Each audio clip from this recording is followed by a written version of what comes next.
안녕하세요. 스미더스입니다. 본격이 아니지. 아주 간만에 하는 정분실 레거시 보내드리겠습니다. 뭐 길게는 안 할 거고요. 몇 가지 이제 궁금해하시는 사항들에 대해서 간략하게 설명드리는 방식으로 그렇게 해보려고 합니다. 이 첫 번째는 이제 민주당 경선 3차 경선 때 굉장히 이 표가 갈렸죠. 표가 굉장히 갈리고 또 뒤집어졌죠. 예를 들면 지금까지는 쭉 이제 이재명 씨가 그 과반을 넘어왔는데 이때는 이낙연 전 대표가 무려 과반을 훌쩍 넘긴 62.3% 3차 선거인단 투표에서 그렇습니다. 3차 선거인단의 경우는 투표율도 81.3%로 1차와 2차를 한참 못 돌았습니다. 그래서 과반 압승을 달리는 이재명 대선 후보의 득표율이 저렇게 이제 해서 폭락을 했죠. 저걸 가지고 이제 뭐 역선택이다. 국민의힘 쪽 지지자들의 역선택이라는 얘기도 있고, 또 이제 대장동 관련해서 민심이 결집했다. 뭐 이런 어떤 해석도 있는데요. 이거는 이제 이낙연 씨 쪽의 해석이 맞습니다. 왜냐하면 3차 선거인단의 경우에는 서울 지역이나 단순히 이제 뭐 서울 경기지방의 선거인단에 한정해서 투표를 한 게 아니고요. 또 민주당 당원들의 한정해서 투표를 한 것도 아닙니다. 일반 국민들도 여기 이제 참여할 수 있었고, 그 다음에 기존에 선거인단으로 하기로 했던 민주당 당원들도 참여할 수 있었고, 이게 전국 규모였어요. 그러니까 전국적으로 이재명 씨에 대한 어떤 그 민심이 안 좋았다는 거죠. 그래서 전국적으로 이재명 씨에 대한 지지율이 24%밖에 안 됐던 겁니다. 근데 이제 이재명 씨 쪽도 이걸 압니다. 아는데 이걸 인정을 하게 되면 본선 경쟁률이 바닥이라는 얘기가 되니까 인정을 못하고 역선택이다 이렇게 이제 핑계를 대고 있는 거죠. 그러니까 기본적으로 거기 있는 사람들이 다 바보가 아닙니다. 바보가 아니고 다 데이터 읽을 줄 알고 똑똑한 사람들이에요. 그런데 인정을 하면 자기들이 작살나니까 인정을 못하는 것뿐입니다. 좀 그런 상황이라는 거고요.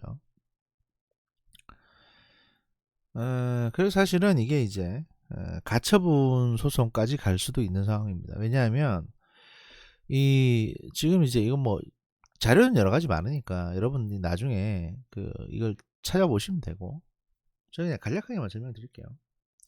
이 무효표 해석에 대한 규정은 언제 어떻게 만들어졌냐면 과거 이제 문재인 대통령이 당 대표 할 때, 그러니까 박지원 씨인가 뭐 누구랑 경쟁해가지고 당 대표 선거가 있었습니다. 민주당에서. 그때 어떻게든지 문재인 대통령을 당 대표로 만들기 위해서 들어왔던 규정이에요. 만들어놨던 규정입니다. 그러니까 이거는 해석을 하기에 따라서 누구한테든지 해석하는 쪽에서 유리하게 해석할 수 있기 때문에. 왜냐하면 무효로 한다. 앞으로를 무효로 한다. 뒤에 이전에 했던 표를 무효로 한다. 이런 식으로 그냥 귀에 걸면 귀걸이, 코에 걸면 코걸이라는 식으로 해석을 할 수 있는 여지가 있기 때문에 이제 굉장히 좀 논란이 많았거든요. 근데 그 규정을 넣어놨습니다. 그리고 문재인 대통령이 이제 당대표 하시고, 그 다음에 대선 후보하고, 이럴 때도 사실 문제가 안 됐습니다. 왜냐하면 늘 과반을 넉넉하게 넘겼거든요. 57%뭐 이런 식으로. 그래서 이제 사람들이 그걸 잊고 있었어요. 잊고 있었는데 지금 이재명 씨가 50.29%인가 50.28인가 뭐 하여튼 0.28 24 정확한 수치는 모르겠습니다. 외우기도 싫고 하여튼 그 정도 수치로 되다 보니까 이 해석의 여지에 따라서 승패가 왔다 갔다 하게 된 겁니다. 그래서 이제 아사리판이 되는 건데, 그럼 그런 규정을 왜 넣냐? 그런 규정을 왜 넣냐 하면 그 진보 386층이 어떻게든 자기들이 선거에 이기려고 그 규정을 넣은 겁니다. 해석만 자기들이 알아서 하면 되니까. 그러니까 애시당초 이거는 공정한 선거가 될 수 없었던 거죠. 압도적으로 이기지 않는 한은 뭐 그랬던 거예요. 하여튼 뭐 이런 이슈가 하나 있고, 그 다음 이제 유승민 씨 같은 경우에는 당 안팎에서 굉장히 많은 욕을 먹고 있습니다. 왜냐하면 왜 이게 그 경선이 끝나고 나면 또 경선 기간 내내 일종의 컨벤션 효과를 누려야 되는데, 그만하라는데도 왜 자꾸 도사 질문, 그 다음에 뭐 점쟁이 질문, 그 다음에 윤석열 후보의 어떤 가족에 대한 네거티브 질문 이런 걸 하냐. 그러니까 처음에 말 꺼낸 건 그럴 수 있다 이거야. 그런데 이제 뭐 학문침 전문가가 어쨌다 저쨌다 얘기 꺼냈다가 자기도 같이 사진 찍고 막 이랬던 게 드러나니까. 근데 사실 같이 사진만 찍은 게 아니라 같이 정당 활동도 하셨거든요. 그만큼 그 양반이 꽤 유명한 양반입니다. 유승민 씨도 그 양반이 누구지 뻔히 알면서 그렇게 매도를 해버린 거예요. 그래서 이제 그렇게 매도한 것까지는 뭐 오케이 뭐 그럴 수 있다 칩시다. 근데 이제 정도가 좀 심하죠. 점점 이제 정도가 심한 쪽으로 자꾸 이제 그 비하를 합니다. 예를 들면 어제 같은 경우는 이제 무슨 일이 있었냐면, 그 윤석열 후보가 이제 토론을 하는데 유승민 씨가 또 그걸 그 얘기를 꺼내가지고, 광주 전남 지역의 토론에서 또 그 얘기를 꺼내가지고, 그러니까 윤석열 후보하고의 에피소드, 예를 뭐 정법 스님인가 뭐 정법 도사인가 뭐 한 사람이 있는데, 윤석열 총장의 에피소드, 뭐 총장 그만두기 전에 뭐 조언을 구했다는 식의 그런 에피소드를 말하는 게 아니라, 그 정법, 그러니까 윤석열하고는 아무 상관이 없는 정법의 어떤 그런 거 있잖아. 공상과학 이야기 같은 거. 내 손에서 광선이 나온다는 둥, 뭐 그런 거요. 하여튼 정근실도 보면 그런 거 꽤 있지 않습니까? 약간 미스테리한 스토리. 근데 이제 유튜브가 11,000개나 되다 보니까 그 인간이 가장 기괴한 거를 했는데, 녹화를 그걸 끄집어내 가지고 이제 막 읽어가면서 윤석열한테 이런 거 믿으시냐고 이렇게 묻는 겁니다. 이게 이제 정신의 희화화 전략이죠. 그 윤석열은 제가 그걸 믿겠습니까? 라고 얘기를 한 거고. 자, 이게 결과가 이렇게 되면 유승민 씨가 원하는 어떤 목적이라는 거는 윤석열 후보를 최대한 희화화시키는 겁니다. 그렇게 되면 역선택, 민주당 지지자들의 역선택이 자기한테 오겠지 라고 생각을 하는 거예요. 근데 지금 전체 판세를 보면 유승민 씨가 될 가능성은 거의 없습니다. 왜냐면 당내에서 지지가 거의 없어요. 그러니까 반쪽짜리 가지고는 될 수가 없거든요. 그러니까 이제 국민의힘 내에서 유승민 씨에 대한 비판이 거세지는 겁니다. 왜냐하면 어차피 될 가능성도 없는데 나왔다고 하면 이재명 욕이나 실컷 하든지, 아니면 자기의 정치적인 소신이나 밝히든지, 일반적으로는 이 둘 중에 하나를 하는데, 이 양반은 특이하게도 윤석열을 계속 공격을 하는 겁니다. 그것도 아주 터무니없는 걸로. 이렇게 해서 윤석열에 대한 이미지를 우스꽝스럽게 만들어 놓으면 결국에는 윤석열이 본선에 갔을 때 민주당에 대해 경쟁력이 떨어지겠죠. 그러니까 이거는 유승민 자신을 위한 것도 아니고 오로지 민주당을 위해서 유승민 씨가 지금 활동을 한다라고 밖에 볼 수 없는 거예요. 여러분, 많은 분들이 아시다시피 안철수 씨가 이제 유승민 씨랑 같이 정당을 할 때 유승민 그 양반이 얼마나 많은 핍박을 하고 뭐 공작을 하고 했습니까?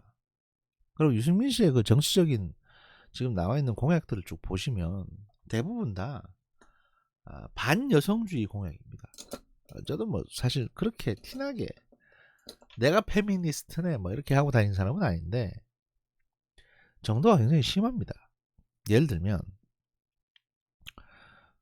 드는 게 아니라 아예 그냥 제가 보여드릴게요. 얼마나 정도가 심한지.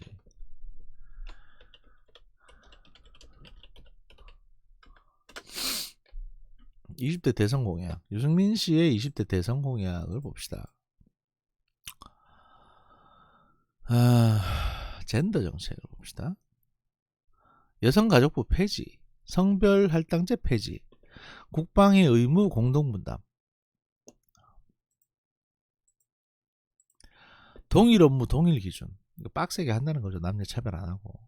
성범죄 처벌 강화와 남성을 잠재적 가해자로 보는 차별 해소. 이건 뭐냐면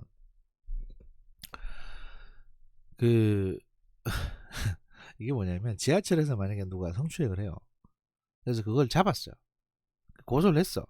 그러면 그 남자도 그 나를 잡은 여자에 대해서 야, 너 무고죄, 너 꽃뱀이지, 이렇게 바로 고소하는 거에 대해서 자유롭게 열어주겠다는 거예요. 지금은 사장님 착착하세요 라고 돼 있는데 그게 그렇게 안 한다는 거예요.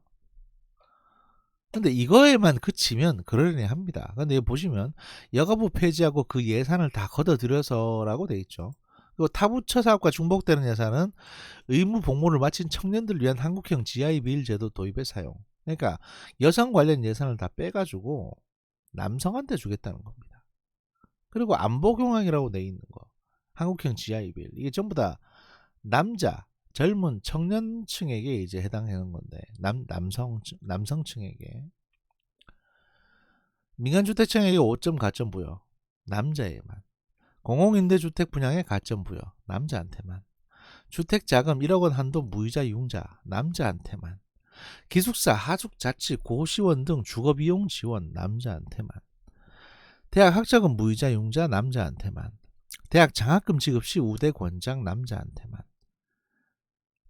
대학 진학을 하지 않을 경우에는 학자금 지원 혜택과 동등한 수준의 직업훈련 지원 남자한테만, 의무 복무 기간만큼 국민연금 크레딧 부여 남자한테만, 호봉과 임금 상정 시에 복무 기간 포함을 의무화 남자한테만.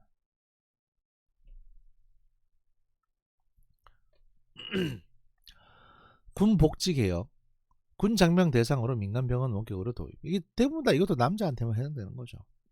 여구는 직업군이니까. 결국에는 유승민 씨의 여성 정책은 없습니다. 여성을 우대하고 뭐 여성 현재 악화되어 있는 여성 인권이나 여성의 직업 환경 같은 것들을 좀 개선하고자 하는 이런 정책은 없는 겁니다. 그냥. 그 양반 눈에는 여성이라는 거는 그냥 선거철에 예부장하면 끌고 나와서 자기 선거에 이용하면서 온갖 순보를 당해도 그냥 선거에 이용하는 자기 딸 같은 존재. 그 이상도 그 이하도 아닙니다. 이런 양반이 어떻게 대통령 후보라고 하실 수 있습니까? 그건 아니죠. 솔직히 말씀드리면. 그리고 뭐 핵공유, 뭐 나토식 핵공유는 사실 홍준표 씨나 유승민 씨나 같이 하는 얘기인데 이건 그냥 미친 짓이에요. 그냥. 왜냐면 이건 대한민국하고 북한을 1970년대로 돌리겠다는 거거든요. 1970년대. 그러니까 20세기나 가능했던 핵냉전의 시대로 다시 가겠다는 거죠. 아무 실익도 없습니다. 그냥 내가 나토식 핵공유를 했네, 이거 한마디 하고 싶어서 이 전공자로서 자괴감이 느껴집니다. 솔직히. 아무튼 그렇다는 거 말씀드리고요.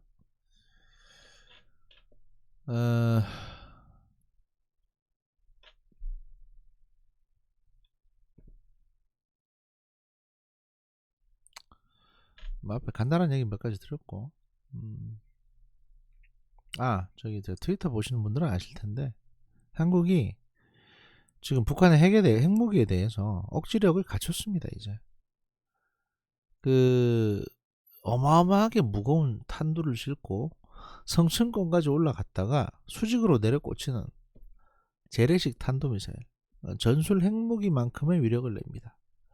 그걸 저희가 이제 개발해서 곧 실전 배치합니다. 그래서 곧 실전 배치한다는 건 개발과 테스트가 거의 다 끝났다는 얘기죠. 그러니까 이제는 뭐 안심하시고 뭐 생업에 종사하셔도 된다 라는 약속을 드릴 수 있을 것 같습니다. 여러분들 저기 생활 열심히 하시고요. 즐겁게 사십시오. 즐겁게. 저도 지금 뭐 나름 모종의 업무에 종사하고 있는데 조만간 여러분들께서 아시게 될 것 같습니다. 제가 이제 국방부에서 하는 중요한 프로젝트에 지금 관여를 하고 있기 때문에 조만간 아시게 되지 않을까 싶고요. 아무튼 뭐 건강하십시오. 조만간 또 뵙겠습니다. 조만간 또 뵙겠다는 거는 조만간 또 뵙는다는 얘기입니다. 저도 이제 할 말이 있으니까 자주 좀 들어올 예정입니다. 예, 나중에 또 뵙겠습니다. 감사합니다.